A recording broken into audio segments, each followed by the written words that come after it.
इस एडवेंचरस कहानी की शुरुआत होती है 120 ईडी का समय दिखाते हुए। ये वो मोमेंट था जब रोमन साम्राज्य की बहुत ही बड़ी आर्मी चारों तरफ कब्जा कर रही थी। उन सभी को हर एक साम्राज्य के ऊपर अपनी सत्ता स्थापित करनी थी, तो इसीलिए उस समय के राजा ने एक बहुत ही बड़ी आर्मी बनाई। चौंकाने वाली बात यह होती है कि ये आर्मी आज तक किसी से भी नहीं हारी। उस आर्मी में टोटल 5000 से ज्यादा सैनिक मौजूद थे और इतनी बड़ी सेना होना उस समय बहुत ही बेस्ट माना जाता था। लेकिन रोमन साम्राज्य के राजा और सभी सैनिक ब्रिटेन के ऊपर हमला करने चले गए। उन्हें पता था कि अगर वो नॉर्दर्न ब्रिटेन के सारे हिस्सों को अपने कब्जे में कर लेंगे तो धीरे धीरे ब्रिटेन के बाकी हिस्से भी उनके कंट्रोल में आ जाएंगे। पर रोमन साम्राज्य के राजा और सैनिक जब उस जगह पर पहुंचते हैं तो ब्रिटेन साम्राज्य की टेरिटरी के अंदर कुछ तो अजीब होता है। कुछ दिनों बाद खबर आती है कि पूरी सेना एकदम से गायब हो गई। वहाँ के राजा का भी कोई नामो निशान नहीं होता। अब इसके पीछे कौन है और ब्रिटेन साम्राज्य की रक्षा कौन कर रहा है, ये बातें आज तक क्लियर नहीं हो पाई हैं। फिलहाल उस मोमेंट पर जितने भी रोमन साम्राज्य के सैनिक बचे हुए थे वो अपनी सत्ता बना कर रखते हैं। उन्होंने तो अपने साम्राज्य की तरफ बड़ी बड़ी दीवारें भी बना ली थी ताकि अलग अलग टाइप के दुश्मनों का हमला ना हो सके।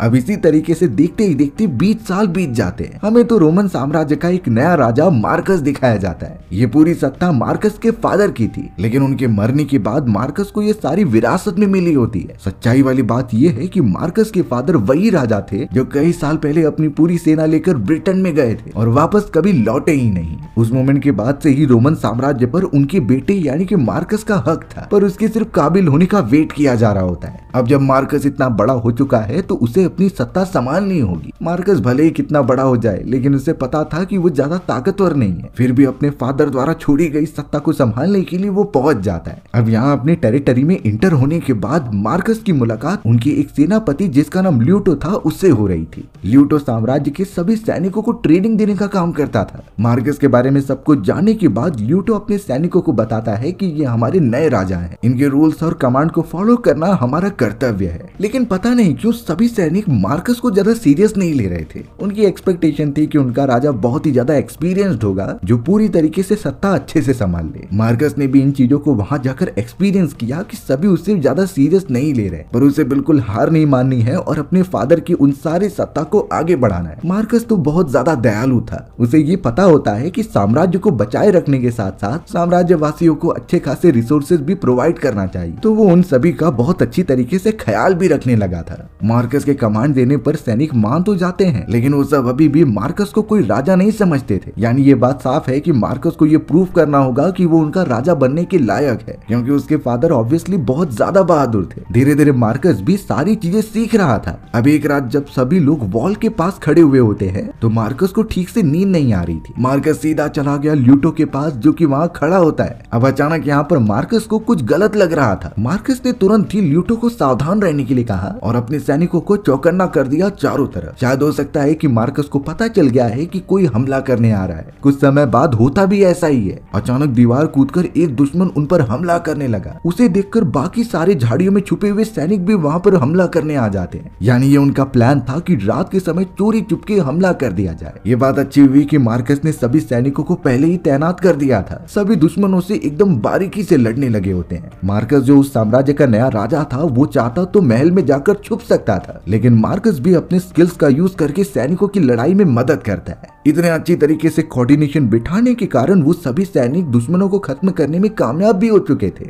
यानी इस मोमेंट पर सैनिकों को समझ में आया कि मार्कस के अंदर कुछ तो बात जरूर है। उसने अभी अभी ये सारी चीजें स्टार्ट की हैं, पर फिर भी देखकर लगता है कि उसके अंदर उसके फादर की सारी क्वालिटीज मौजूद हैं। सुबह होने पर हमें दुश्मनों की कई सारी डेड बॉडीज दिखाई जाती हैं। उनमें से मार्कस के भी साम्राज्य के कुछ सैनिक मारे गए, जिसका उन्हें बहुत अफसोस होता है। लेकिन छोटी मोटी लड़ाई में बलिदान तो देना ही पड़ता है, ये बात उसे भी पता था। अब मार्कस को लग रहा था कि सारी चीजें ठीक हो चुकी हैं, इसके आगे कोई भी बैटल नहीं होगी। पर ये उसकी गलतफहमी होती है, क्योंकि ब्रिटेन साम्राज्य के सैनिक जो उनके दुश्मन हुआ करते थे उन्होंने एक बड़ी चीजें प्लान की हैं जो उनके साम्राज्य को काफी नीचे गिरा देंगी।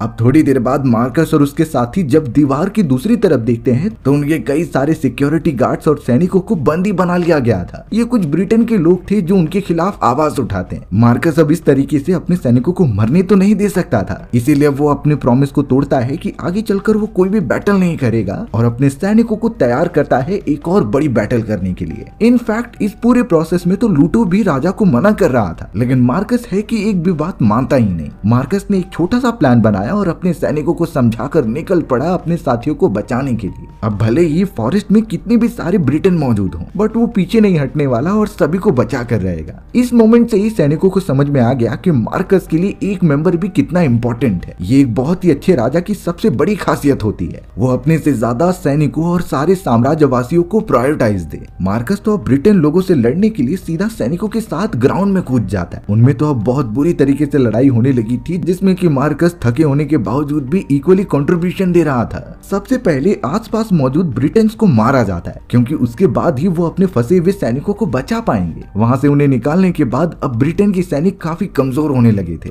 मार्कस के आदेश पर सारे रोमन सैनिक एक ही बार में टूट पड़ते हैं और दुश्मनों को खदेड़ देते हैं। इनफैक्ट यहाँ से तो उन्हें पता चल गया था कि वही जीतने वाले। लगातार मार्कस द्वारा बताई गई स्ट्रेटेजी को फॉलो करके वो ये जंग जीत भी जाते हैं और अपने सैनिकों को भी बचा लेते हैं। लेकिन फॉरेस्ट की तरफ से कुछ और लोग भी आने लगे जो कि घोड़ा गाड़ी पर सवार थे। अब ये प्लान तो एक्स्ट्रा बनाया गया था, जिसके बारे में मार्कस ने कभी सोचा भी नहीं था। लेकिन इस मोमेंट पर मार्कस के सभी सैनिक उसका साथ देते हैं। वो अपने आप को एकजुट करके लगातार हमला करते हैं, जिससे कि बड़ी से बड़ी सेना के प्लान्स भी कामयाब नहीं हो पाते। मार्कस इस मोमेंट पर अपने आप को एक राजा जैसा ही समझ रहा था, जैसे कि उसके फादर निभाया करते थे। उन सभी लोगों ने दुश्मनों को तो खदेड़ दिया होता, लेकिन एक घोड़ा गाड़ी सीधा आकर मार्कस के बॉडी पर चढ़ जाती है। इस पूरे प्रोसेस में वो बहुत ही ज्यादा घायल हो चुका था। मार्कस को इतनी चोट लगती है कि उसे जल्द से जल्द मेडिकल ट्रीटमेंट दिया जाने लगा। अनकॉन्शियस होने से पहले मार्कस को अपने फादर के विजन्स आने लगे। ये वो समय था जब मार्कस छोटा हुआ करता और उसके फादर पूरे रोमन साम्राज्य के इकलौते राजा थे। मार्कस के सामने उसके अंकल होते हैं जो उसका ट्रीटमेंट कर रहे थे और एक सेफ जगह पर लेकर आए हैं। मार्कस के अंकल ने बताया कि उसे बहुत ज्यादा चोटें लगी हैं। ऑलमोस्ट उसका पैर इतना ज्यादा घायल हो चुका है कि वो चल भी नहीं सकता। उसे कुछ दिनों तक रेस्ट की जरूरत है, जब तक वो पूरी तरीके से रिकवर ना हो जाए। मार्कस के ये अंकल उसके पैटर्नल अंकल होते हैं, यानी उसके फादर के रिलेटिव।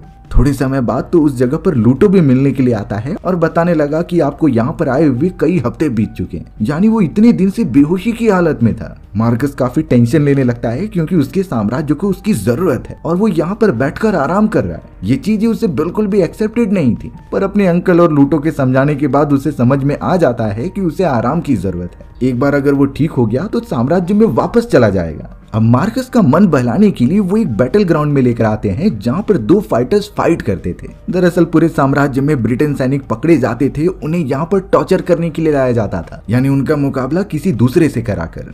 इससे लोगों का एंटरटेनमेंट भी हो जाता और उन्हें सजा भी मिल जाती। अब इसी तरीके से बैटल ग्राउंड के अंदर किसी ब्रिटेन सैनिक को लेकर आया गया और उसके सामने उससे भी बड़े आदमी को फाइटिंग के लिए चैलेंज करने के लिए बोला। ये बात सिंपल थी कि वो ब्रिटेन सैनिक सरवाइव नहीं कर पाएगा। मार्कस इस पूरे फाइट को बहुत ही गौर से देखता है, लेकिन एक मोमेंट वो आता है जब बड़ा सा सैनिक उस ब्रिटेन सैनिक को मारने जा रहा था। तब जाकर मार्कस ने उस फाइट को रोक दिया। वो नहीं चाहता था कि इस तरीके से इस ब्रिटेन सैनिक को मारा जाए। इनफैक्ट वो तो ब्रिटेन सैनिक से बात करना चाहता था कि उसके अंदर इतनी हिम्मत कहां से आ रही है। उस फाइट को रोकते हुए मार्कस के पास उसी ब्रिटेन सैनिक को लाया गया, जिसका नाम आस्का होता है। आस्का तो मार्कस से पूछने लगा कि तुम एक रोमन होने के बावजूद भी मुझे क्यों सेव कर रहे हो? मुझे वहीं पर मार देना चाहिए था, क्योंकि ये मेरी इच्छा थी। हम ब्रिटेन्स को सभी लोग दुश्मन मानते हैं। पर मार्कस ने पॉजिटिवली बात करते हुए ये समझाया कि मेरा कोई दुश्मन नहीं है, मैं इस थॉट को पूरी तरीके से चेंज करना चाहता हूँ एक अच्छा राजा बनके। अब इतनी सारी बातें सुनने के बाद आस्का की थिंकिंग चेंज हो जाती है। उसने तो अब यहाँ मार्कस के सामने कह दिया कि आपने मेरी जान बचाई है, तो अब आगे आने वाले समय में वो उसकी प्रोटेक्शन करेगा और जैसे भी खतरे आए वो राजा के बिहाफ में लड़ता रहेगा। अब यहाँ कई सारे वैद्यों को बुलाया जाता है जो मार्कस के पैर पर लगी हुई चोटों को ठीक करे, क्योंकि उसका जल्द से जल्द वापस साम्राज्य में लौटकर उन्हें गाइड करना बहुत जरूरी था।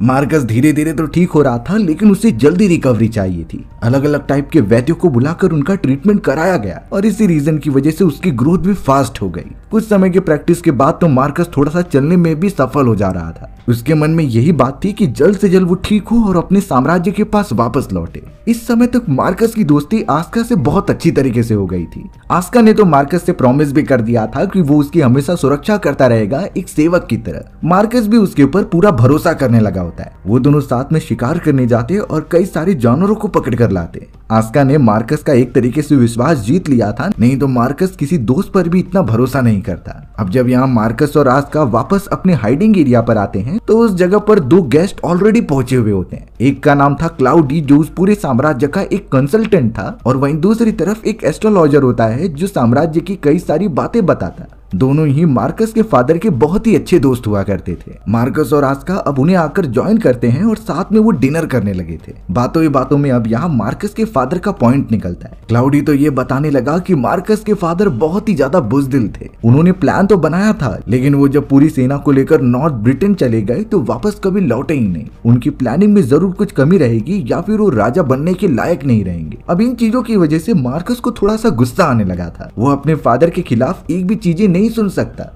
और बात तो सही होती है कि आज तक उसके मन में वो नॉर्थ ब्रिटेन का पोजीशन याद है जहां उसके फादर अपनी सेना लेकर गए थे और कभी वापस ही नहीं लौटे। उसे भी जानना था कि उस जगह पर ऐसी कौन सी चीज है जिससे कि इतनी बड़ी सेना नहीं लड़ पाई। इनफैक्ट ब्रिटेन के पास तो इतनी बड़ी सेना से लड़ने के लिए कोई जवाबी हमला भी नहीं था। फिर आखिर ये चीजें 20 साल पहले कैसे पॉसिबल हो सकती थी, ये चीजें जानना मार्कस के लिए जरूरी हो चुका था। अब बहुत सोचने के बाद मार्कस डिसाइड करता है कि वो नॉर्थ ब्रिटेन के उस हिस्से में जाकर देखेगा। उसे प्रूव करना है कि उसके फादर कभी गलत नहीं थे। वहाँ पर ऐसी कोई खतरनाक चीज मौजूद है जो बड़े से बड़े साम्राज्य को भी खत्म कर सकती है। मार्कस के अंकल और लूटो उसे समझा रहे थे कि वो जगह खतरनाक हो सकती है, तो तुम्हें इस तरीके से नहीं जाना चाहिए। पर मार्कस एस्का के साथ जाने के लिए रेडी हो चुका था। एस्का के ऊपर वो पूरा भरोसा करता है और हर समय पर वो उसकी प्रोटेक्शन करेगा। लेकिन यहाँ मार्कस के अंकल उसे फिर से समझाते हैं कि तुम एक ब्रिटेन पर भरोसा कर रहे हो सकता है कि यहाँ की टेरिटरी से बाहर निकलने के बाद ये तुम्हें ही मार दे। पर मार्कस के पास अब कोई ऑप्शन नहीं होता। उसे अपने फादर द्वारा सालों पहले की गई चीजों को प्रूव करना है कि वो गलत नहीं थे। तो अब बिना कॉन्सिक्वेंसेस के बारे में कुछ सोचे मार्कस निकल पड़ा था एस्का के साथ। दोनों को काफी लंबा सफर तय करना होता है नॉर्थ डायरेक्शन की तरफ जाने के लिए। सबसे पहले उन्हें अपनी टेरिटरी को क्रॉस करना होगा जो कि बॉर्डर पर बनाई गई है और बहुत ही बड़ी है। ये उस समय ही बनाया गया था ताकि कोई दुश्मन हमारे साम्राज्य पर हमला न कर सके। कई पर्वत श्रृंखला पार करने के बाद मार्कस और आस्का पहुंच जाते हैं उस बॉर्डर के पास। वहाँ उनके बहुत सारे सैनिक तैनात भी थे और साथ ही साथ वो मार्कस को समझा रहे होते हैं कि आज तक जो भी इसकी दूसरी तरफ गया वो वापस कभी लौट कर नहीं आया। लेकिन मार्कस ने उन्हें आदेश दिया कि मुझे जाकर चेक करना है। मेरे साथ आस्का भी चलेगा जो आगे चलकर मेरी प्रोटेक्शन करने वाला है। दोनों को परमिशन मिल जाती है और वो बॉर्डर क्रॉस करके एक बहुत ही बड़े फॉरेस्ट में पहुंच गए। वो फॉरेस्ट देखने से ही काफी डरावना लग रहा था और अजीब तरीके की आवाजें आती हैं। अब थोड़ा सा आगे बढ़ने पर उन्हें पेड़ों के ऊपर कई सारी डेड बॉडीज दिखाई दे रही थी। ये डेड बॉडीज आखिरकार कहां से आई और इन्हें किसने खत्म किया, ये एकदम अननोन होता है जो आने वाले समय में तुरंत पता चलेगा। आस्का भी मार्कस के साथ ही था जो उसकी प्रोटेक्शन करते हुए आ रहा है। पर ये बोल नहीं सकते कि उसके अंदर का दुश्मन कब जाग जाए और वो मार्कस पर हमला कर दे, क्योंकि ये बात साफ थी कि इस समय रोमन साम्राज्य एकदम असुरक्षित है। उनका किंग मार्कस तो डेंजरस जोन में आ चुका है जहाँ पर किसी को भी आने की अनुमति नहीं थी और अब तो शायद मौत का खेल शुरू होने वाला है जिसका अंदाजा मार्कस ने कभी नहीं लगाया होगा। वो दोनों रात का समय उसी फॉरेस्ट में गुजारते हैं और एक दूसरे से बातें करने लगते हैं। मार्कस को आस्का की फैमिली के बारे में पता चला कि उसने कितने सारे कष्ट सहे हैं अपने बचपन में। उसकी मॉम एंड डैड दोनों ही युद्ध में मारे गए। बचपन से ही वो अकेला जीता आ रहा है और उसकी परवरिश तो एक ऑर्फन में हुई है। मार्कस तो आस्का को सहानुभूति प्रोवाइड करने लगा ताकि उसे इन बातों का बुरा ना लगे। मार्कस और आस्का एक दूसरे का इसी तरीके से साथ देते हैं ताकि वो जल्द से जल्द टारगेटेड लोकेशन तक पहुंच जाए। मार्कस को किसी भी तरीके से उन रहस्यों के बारे में जानना था जो सालों पहले उसके फादर के साथ हुई हैं। लेकिन इन चीजों के पीछे इतनी खौफनाक सच्चाई होगी कि मार्कस ने कभी एक्सपेक्ट नहीं किया होगा। सुबह होने पर वो अपना सफर फिर से स्टार्ट कर देते हैं ताकि वो नॉर्थ ब्रिटेन के इलाके में पहुंच जाए। ट्रेवल करते हुए उन्हें थोड़ा सा एहसास हो जाता है कि कोई उनका पीछा कर रहा है। आस्का ने तुरंत ही मार्कस को ये इशारे में बताया, तब जाकर ही वो बहरूपीय से बच पाते हैं और उस पर हमला करते हैं। अगर उनकी कोऑर्डिनेशन एक दूसरे के साथ अच्छी नहीं होती तो शायद वो हमलावर उन्हें खत्म कर देता। दोनों बहुत ही मुश्किलों से उन सभी को मारने में कामयाब हो जाते हैं। वो सारे हमला करने वाले लोग देखने में किसी ट्राइब के लग रहे थे, यानी यहाँ पर ऐसे भी ट्राइब के लोग रहते हैं जो इंसानों को मारना चाहते हैं। आगे चलकर तो शायद और भी सारे ट्राइब के लोगों से मुकाबला करना पड़े, पर अब मार्कस ने वादा कर लिया था तो वो पीछे नहीं हट सकते। उन्होंने फिर अपना सफर तय करना स्टार्ट किया और वहाँ के लोकल लोगों से सारे एड्रेस के बारे में पूछने लगे। डायरेक्शन मिलते ही वो सारी पर्वत श्रृंखलाओं को पार करते हुए अपनी पोजीशन पर जाने लगे। अब यहाँ वो समय आ चुका था जब दोनों नॉर्थ ब्रिटेन एरिया में पहुंच जाएंगे। वहाँ के फॉरेस्ट में चारों तरफ जांच पड़ताल करने के बाद उन्हें कई सारे रोमन सैनिकों की बॉडी शील्ड मिलती है जो बहुत ही बुरी तरीके से जमीन पर पड़ी हुई थी। इससे ये बात तो कंफर्म हो गई कि जरूर यही वो जगह है जहाँ सालों पहले रोमन साम्राज्य के सैनिक गायब हो चुके थे। उनमें से एक मार्कस के फादर भी होते हैं। मार्कस और भी ज्यादा चौकन्ना हो गया क्योंकि उसे सवाल के जवाब पता करने थे। पर अचानक वो कुछ कह पाता इससे पहले उसके ऊपर किसी ने हमला कर दिया। आस्का भी उसे बचाने के लिए चला जाता है और हमला करने वाले आदमी के ऊपर अपनी तलवार रख देता है। अगर वो जरा सा भी मूव होगा तो उसे मार दिया जाएगा। लेकिन वो आदमी बताने लगा कि मैं तो खुद एक रोमन सैनिक हूँ। उसका नाम कायल था, जो बहुत पहले से इस फॉरेस्ट में अपना गुजारा कर रहा है। रोमन होने के कारण मार्कस उसे छोड़ देता है अपनी बेगुनाही साबित करने के लिए। तब जाकर कायल समझाने लगा कि मैं 20 साल से यहाँ फंसा हुआ हूँ। ऐसा बोलते ही ये बातें कंफर्म हो जाती हैं कि रोमन सैनिक जो 20 साल पहले गायब हुए थे, शायद कायल भी उनमें से ही एक होता है। और ये भी पॉसिबिलिटी है कि कायल को सच्चाई के बारे में पता होगा। मार्कस ने तो सारी बातें पूछना स्टार्ट कर दिया कि आखिर मेरे फादर और पूरे सैनिकों पर हमला किसने किया था। कायल बताता है कि उस समय हमारी सबसे बड़ी सेना हुआ करती थी और हमारा सिर्फ एक दुश्मन था, वो था ब्रिटेन साम्राज्य। तो सिंपली हमने प्लान बनाकर नॉर्थ ब्रिटेन पर हमला कर दिया। पर एक चीज सभी भूल चुके होते हैं कि उनके बीच में आने वाला वो गंदा फॉरेस्ट, वहाँ पर कुछ ऐसे एंशिएंट ट्राइब के लोग मौजूद थे जिन्होंने हम पर हमला कर दिया। शायद उन ट्राइब के लोगों के साथ ब्रिटेन सैनिक मिले हुए होते हैं। उन्होंने मिलकर हमारे लिए ये प्लान बनाया और उस जाल में हमारी पूरी सेना फंस गई। इनफैक्ट कायल तो इतना भी बताता है कि मार्कस के फादर, जिनका नाम हेड्रियन था, उन्होंने तो फुल प्रूफ प्लान बनाया था, लेकिन वो कामयाब नहीं हो पाया। और इसी वजह से इस जगह पर इतने सारे लोगों ने अपनी जानें गंवाई हैं कि कोई काउंट भी नहीं कर सकता। जो रोमन सैनिक यहाँ पर ढल गया यहाँ के ट्राइब लोगों के साथ, वो तो अभी तक जिंदा है, पर बाकियों को बेरहमी तरीके से मार दिया गया। मार्कस को बहुत ज्यादा गुस्सा आ रहा था उन सभी ट्राइब वालों के ऊपर। अब यहाँ उसके फादर जिंदा हैं या फिर नहीं, ये तो ट्राइब वालों के पास ही जाकर पता चलेगा। तो इसीलिए मार्कस ने कायल से पूछा कि वो सारे ट्राइब के लोग कहाँ मौजूद होंगे। कायल ने सीधा बताया कि उनकी इन्फॉर्मेशन तो तुम्हारे साथ मौजूद वो ब्रिटेन सैनिक आस्का को ही पता है, वो इन चीजों के बारे में बड़ी आसानी से जानता है। मार्कस को जब ये बात पता चली तो वो शॉक रह गया, क्योंकि आस्का तो उसके साथ बहुत पहले से है और अगर उसे पता है कि उसे क्या चाहिए तो उसने मार्कस को पहले क्यों नहीं बताया। इन्हीं चीजों के बीच मार्कस और आस्का के बीच काफी बहस होने लगती है। एक मोमेंट के बाद आस्का मार्कस से साफ साफ कह देता है कि तुम हमारे दुश्मन हो, तुमने हमारे कई सैनिकों को मारा है, तो मैं तुम्हारी मदद कैसे कर सकता हूँ। उसने इतना भरोसा किया आस्का के ऊपर, लेकिन वो पूरी तरीके से गद्दार निकला। दोनों अब एक दूसरे के ऊपर झपट पड़ते हैं और मारने की कोशिश करते हैं। यानी आखिरकार जिसका डर था वही हुआ। मार्कस के अंकल ने उसे समझाया भी था, बट उसने आस्का के ऊपर बड़ी जल्दी भरोसा कर लिया। दोनों के बीच काफी ज्यादा लड़ाई हो ही रही थी, पर अचानक उन्हें किसी ने इंटरप्ट कर दिया था। ये कोई और नहीं बल्कि वही ब्लैक ट्राइब के लोग होते हैं जिसके बारे में कायल बात कर रहा था। उन्होंने चारों तरफ से दोनों को घेर लिया होता है और घूर कर उन्हें देखने लगे थे। उनका पहनावा और सारी चीजें काफी एंशिएंट लग रही होती हैं, जैसे उनका जन्म उसी फॉरेस्ट में हुआ है और वो किसी को भी यहाँ आतंक फैलाने नहीं देंगे। चौंकाने वाली बात थी कि वो सारे ट्राइब के लोगों ने सबसे पहले उन पर हमला तो नहीं किया, लेकिन उन्हें जब बाद में पता चला कि मार्कस रोमन साम्राज्य का एक राजा है तो उन्हें बहुत ही गुस्सा आ रहा था। आस्का तो उनकी लोकल लैंग्वेज जानता है, इसीलिए वो उसे कुछ नहीं कर रहे थे, बट अब मार्कस को बहुत बुरी तरीके से पकड़कर उनके कबीले में लाया गया। आस्का को तो मानो स्पेशल ट्रीटमेंट मिल रही होती है, क्योंकि वो उनके ही साम्राज्य का वासी था। धीरे धीरे उस जगह पर मौजूद सभी लोगों को ये पता चल गया कि मार्कस रोमन साम्राज्य का राजा है और उसने हमारे कई सारे लोगों का मर्डर किया था। ट्राइब का हर एक साथी मार्कस को खत्म करना चाहता है, लेकिन सभी उसे तड़पना देखना चाहते हैं, तो उसे कुछ समय के लिए प्रिजन में रखने की मांग की गई। एक समय पर आस्का भी चाहता था कि मार्कस को पकड़ लिया जाए, लेकिन मार्कस ने उसके साथ जिस तरीके से बिहेव किया होता है उसकी पूरी थिंकिंग ही चेंज हो गई थी। पहली बार आस्का अपने दुश्मन यानी मार्कस के प्रति भाव जता रहा था। मार्कस के साथ तो बहुत बुरा बर्ताव किया जाता और कोई उसे रिस्पेक्ट भी नहीं प्रोवाइड करता। सारे कबीले वाले रात के समय काफी एंजॉय कर रहे होते हैं, क्योंकि उनके कबीले का एक नया लीडर चुना जा रहा है। वो लीडर कई सालों की मेहनत के बाद बना है। सारे ट्राइब वाले बहुत ही मजे करके सो जाते हैं और उस समय मार्कस ट्राई कर रहा था कि वो वहाँ से भाग जाए। उसने सबसे पहले आस्का को उठाया और वहाँ से जाने की बात करने लगा, पर अचानक उसे अपने साम्राज्य का एक ईगल वाला सिंबल मिलता है। ये उसके फादर के सैनिकों का था, जो लेना बहुत ही इंपॉर्टेंट होता है, क्योंकि इससे ही पूरे साम्राज्य को पता चलेगा कि मार्कस के फादर बुज़दिल नहीं थे। उन्होंने अपनी पूरी जी जान लगा दी सैनिकों को बचाने के लिए। बट मार्कस जब सिंबल को लेने गया तो उस कबीले का हेड मेंबर उठ जाता है। उस हेड मेंबर के कई साथियों ने मार्कस और आस्का पर हमला करना स्टार्ट कर दिया था। मार्कस ने तो हेड मेंबर के हाथ में अपने फादर की अंगूठी भी देखी होती है। वो अंगूठी उसे चाहिए थी, तो उसने बहुत बुरी तरीके से उस हेड मेंबर को मार दिया होता है।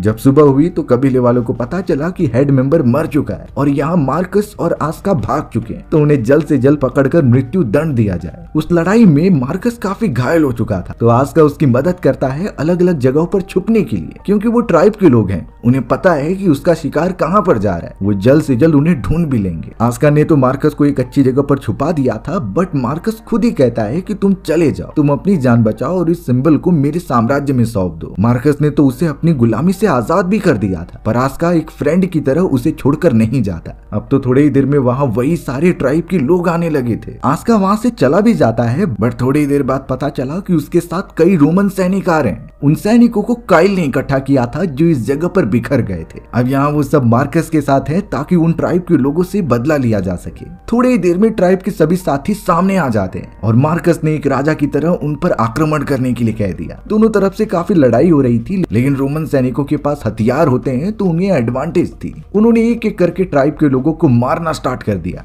आखिर में यही होता है कि सारे ट्राइब के लोगों को खत्म कर दिया गया। कई सैनिक भी मारे गए, लेकिन मार्कस को जो चाहिए था वो अब उसे मिल गया है, यानी वो सिंबल जिससे कि प्रूफ हो जाएगा कि उसके फादर बिल्कुल भी कावर्ड नहीं थे। मार्कस और आस्का उस सिंबल को लेकर अपने महल में पहुंच जाते हैं और जब उसे सभी लोग देख रहे थे तो चौंक गए। उन्हें भी सच्चाई पता चल जाती है और हमारी कहानी यहीं पर खत्म हो गई। सो व्यूअर्स, आपको ये स्टोरी कैसी लगी कमेंट सेक्शन में बताना भूलना मत। और अगर आपको मेरा एक्सप्लेनेशन 1% भी अच्छा लगा होगा ना, तो वीडियो को लाइक एंड चैनल को सब्सक्राइब जरूर कर देना। मिलते हैं इसी तरीके की मजेदार वीडियोस में, तब तक के लिए बाय बाय।